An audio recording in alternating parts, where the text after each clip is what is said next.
So we are in the forgiveness month. It's forgive and fulfill is the theme for the month of December. And you know, the Greek word, what is it? Aphiemi, I think is the word that they used in the Bible, literally means to let go. To let go. Isn't that lovely? That's what fulfill means, to let go. And Ernest Holmes said this. He said, whatever the mistakes of yesterday have been, today is a new creation. Turning from the errors of the past and no longer carrying with us the sorrows and the mistakes of yesterday. Today we enter into a new experience. But it's only when we forgive ourselves and everyone else that we may feel certain the weight of condemnation is lifted from our consciousness.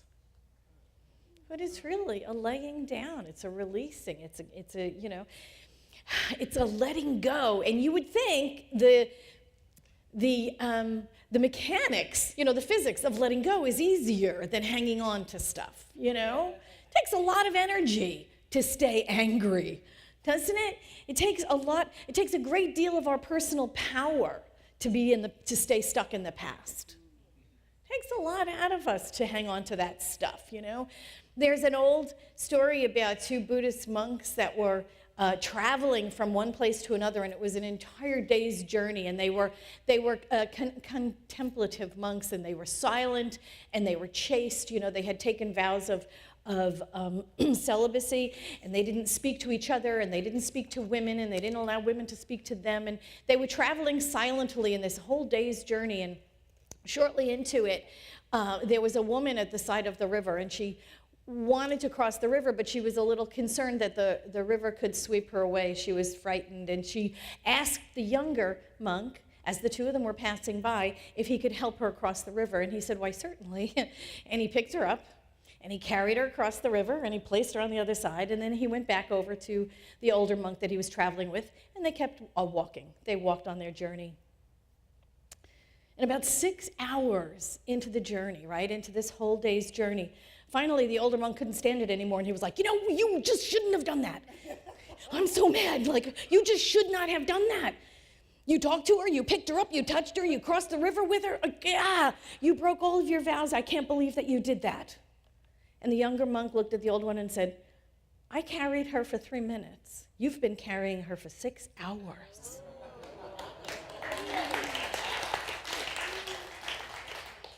Ernest Holmes said, the correct use of science of mind, we need to know that God holds nothing against anyone. Yes. Divine forgiveness is a necessary complement to divine givingness. And any sense of guilt that we have, any burden of condemnation we entertain, any mental state that weighs us down hinders us from more fully experiencing the nature of spiritual reality. Beating ourselves up doesn't help anybody. It certainly doesn't help us along our spiritual path. Like I said, it takes a lot of energy to hang on to your bitterness, doesn't it? And anger and resentment. I remember one of the classes I took a long time ago in college. It was anatomy and physiology. But one of the things that they had us do was take a glass of water and hold the glass of water out like this. And that was it. It was like no big deal. I can do that. 2 minutes, 3 minutes, 4 minutes, 5 minutes, a half hour. After a while, holy moly, that thing gets heavier and heavier and heavier and heavier. By the end of the experiment, oh my God, every muscle in my arm was hurting, It was just like everything was sore. And yet, isn't that what we do every day? Isn't that what we do every day with our resentments? We pick them up, right? Brian McGill said this, they caused the wound, but you are causing the rest. This is not what forgiving does. They got it started, but you've kept it going. Forgive and let it go, or it will eat you alive. You think they made you feel this way. But when you don't forgive, you are the one inflicting the pain on yourself. right? So that's what we do every morning, right? We get out of bed, we pick up the resentments that we had left there on the side of the road, right? We pick them back up again in the morning and we carry them around with us all day long. It's exhausting. It is exhausting. And again, I am not trying to make light of anyone's wounds, right? I mean, really horrible things happen to us in this journey we call life. People are capable of doing incredibly loveless things to each other. So I am not attempting to discount anyone's trauma, but I am inviting you not to stay there anymore. I am inviting you to open up to a greater sense of livingness. We cannot change the past, but we can heal the present and free ourselves up for the future, which is what we desire, isn't it? To step wholly into the future that we deserve. And in order to do that, we have to forgive. We have to. And that freedom, stepping freely into our future, that freedom is found through forgiveness.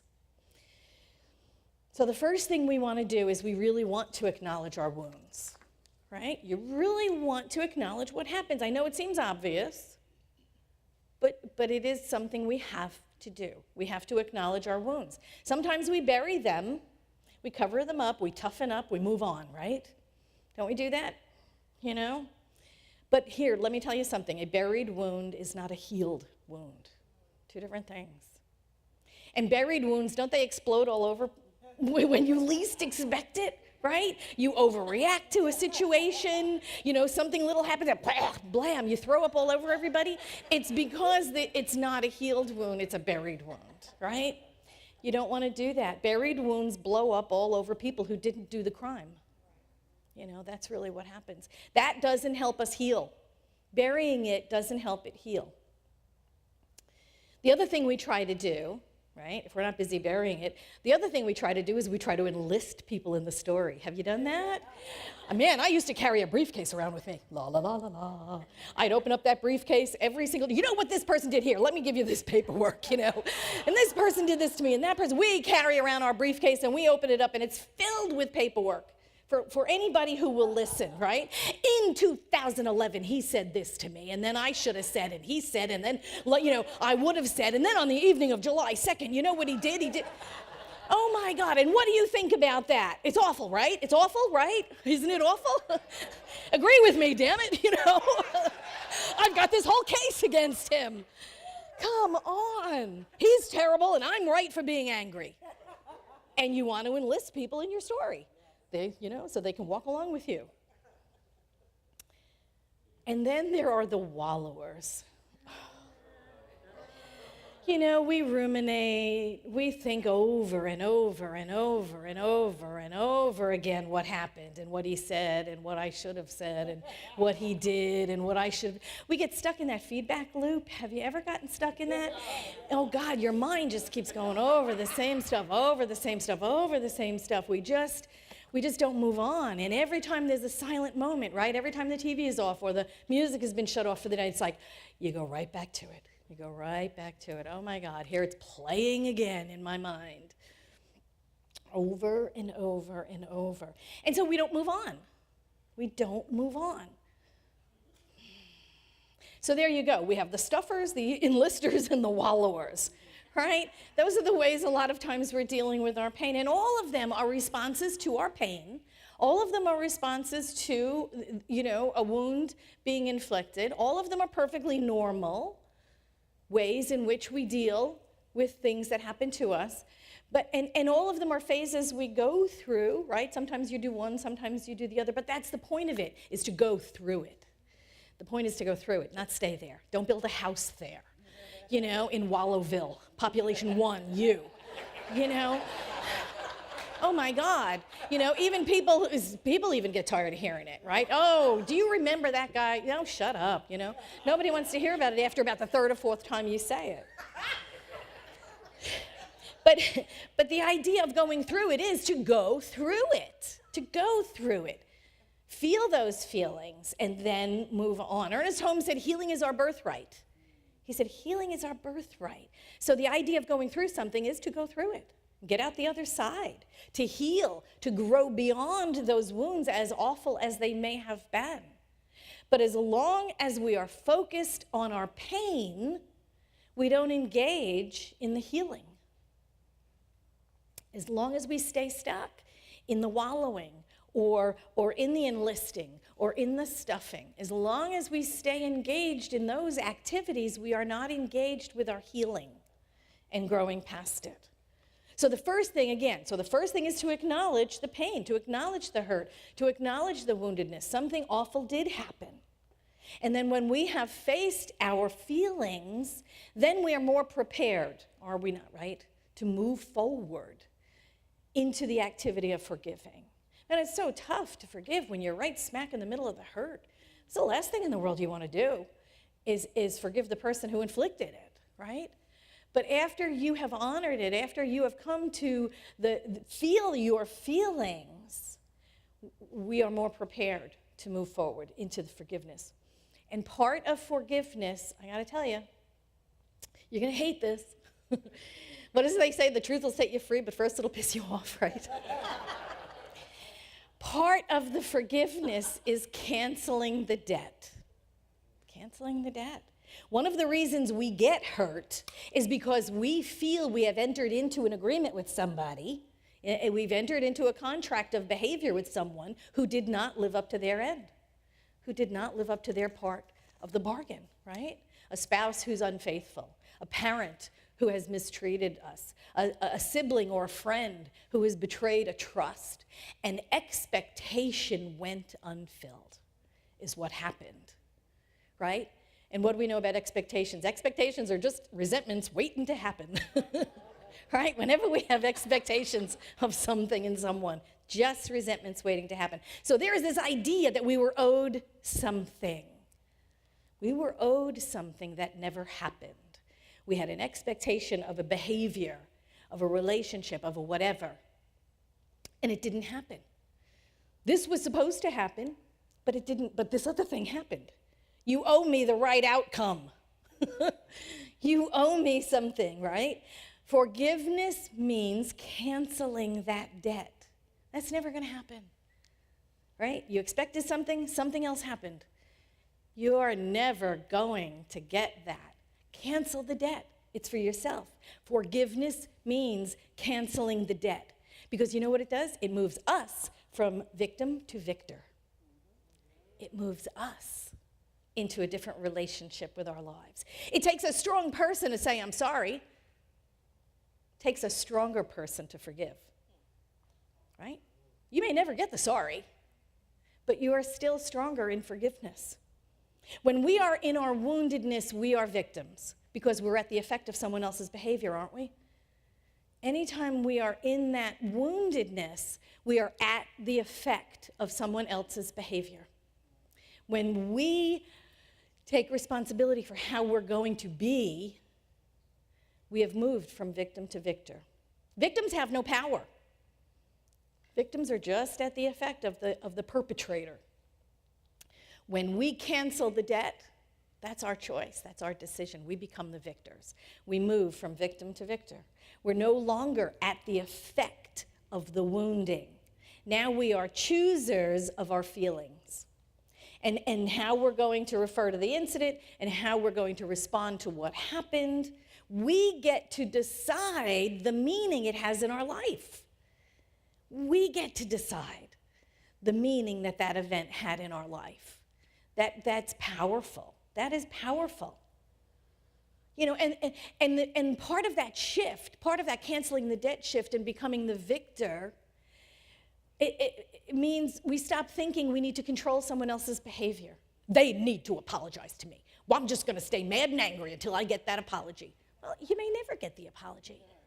Canceling the debt releases them, him or her, right?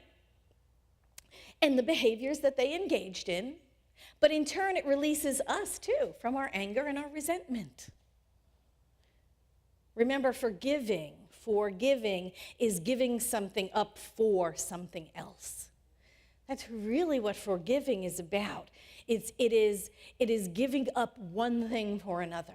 When we forgive, we give up our anger for peace, right? We give up our resentment for peace of mind. We give something up to Spirit, and Spirit then in turn fills us with peace.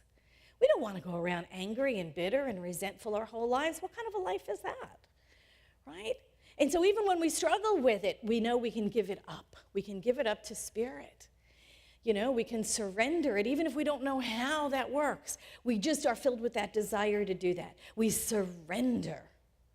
We surrender. There's another word nobody likes to talk about. But it's that idea that there is a greater sense of livingness for you on the other side of this anger and bitterness and resentment. So we surrender. We surrender the anger and the resentment and the bitterness. We surrender the right to get even, because, you know, we like to do that, don't we? We like to even the score, damn it. I'm going to get that, got that. No, we surrender the desire to get even. We surrender our negative thoughts about the person. That's a spiritual practice in and of itself. We surrender our negative thoughts about the person. We surrender our negative words about the person. You know, they say that, you have forgiven when that person has free passage through your mind, right? Safe passage through your mind. You know you have forgiven when that person has safe passage through your mind. You know you've totally surrendered and forgiven when not only does the person have safe passage through your mind, but you bless them as they go. Bless them as they go through. We forgive them. We give them up in exchange for peace, in exchange for love, in exchange for joy and contentment. And in giving up our beliefs about being unfairly treated, we free ourselves from the self-condemnation of our own unskilled behavior. Do you want me to say that again? Giving up our beliefs about being unfairly treated, we free ourselves from the self-condemnation of our own unskilled behavior. Okay? At some level, we know we see ourselves in others. We see our own unskilled behavior in others. We have done things we probably haven't been too proud of in retrospect. And as we can see them, we can see ourselves, right? We always say that the universe is a reflection. The universe reflects back to us things that we love, things that we hate, and things that we are. And so we can look at that and think, well, we may never have participated in that shameful behavior. That's awful. But we've probably exhibited some other kinds of unskilled behavior where we got messy all over somebody, where we maybe have performed poorly in our own past.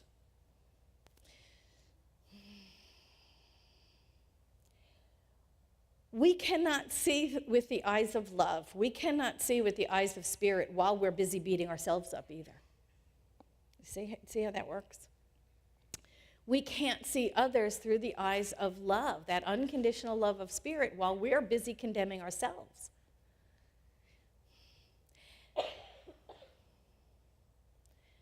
There are lots and lots of ways we fall short of our own expectations, of our own behavior for ourselves. And it's about self-forgiveness as well. Because when we're easier on ourselves, we can find it easier to forgive others, can't we?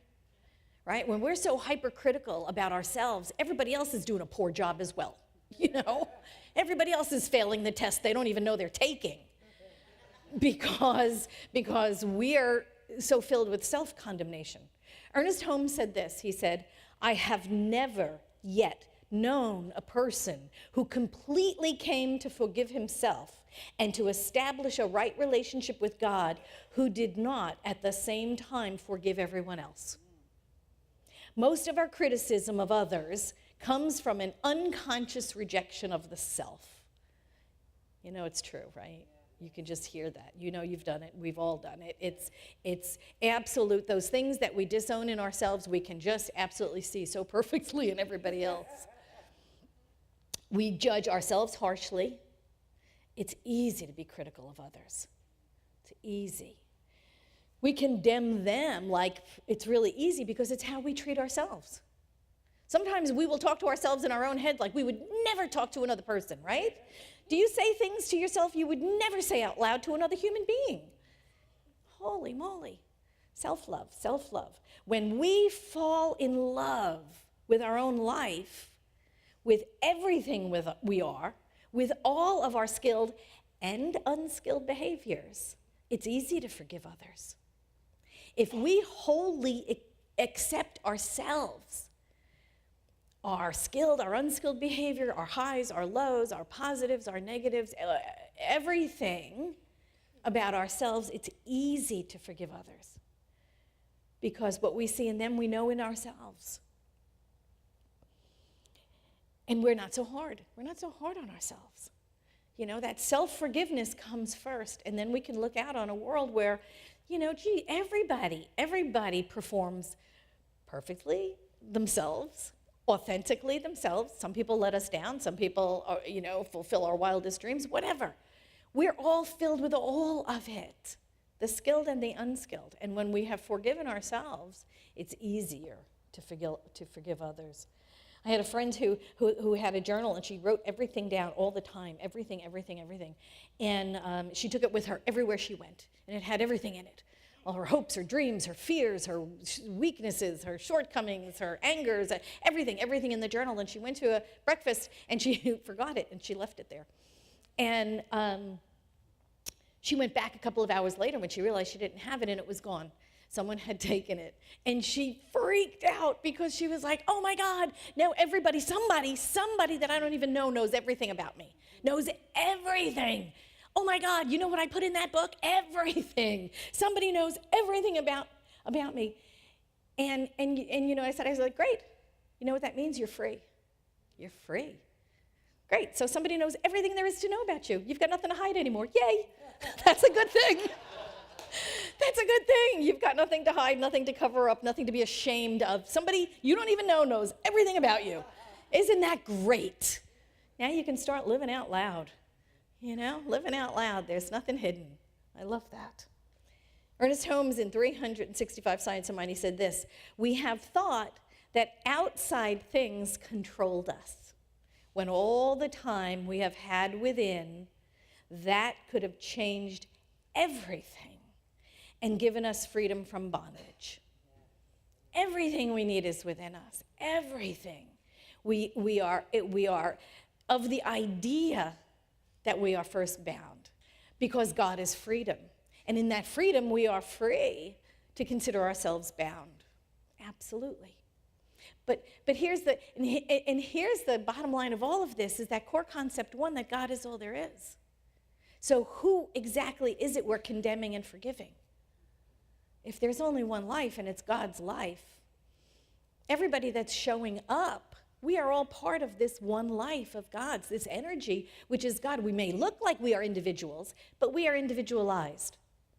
We're individualized expressions of this whole life of God.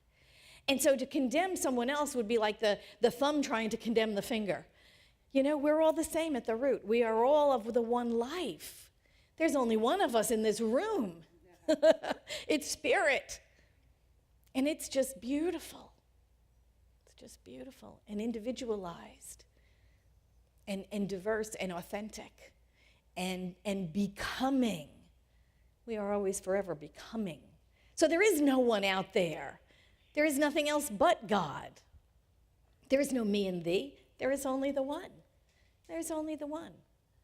Our freedom lies in our ability to forgive all of it. To forgive all of it. To forgive everything. To forgive as an ongoing basis. To forgive as a spiritual practice. To forgive for good. To forgive for good, right? Our good is forgiving. Our good is forgiving. Absolutely. Our freedom is in our ability to forgive. Thank you so much.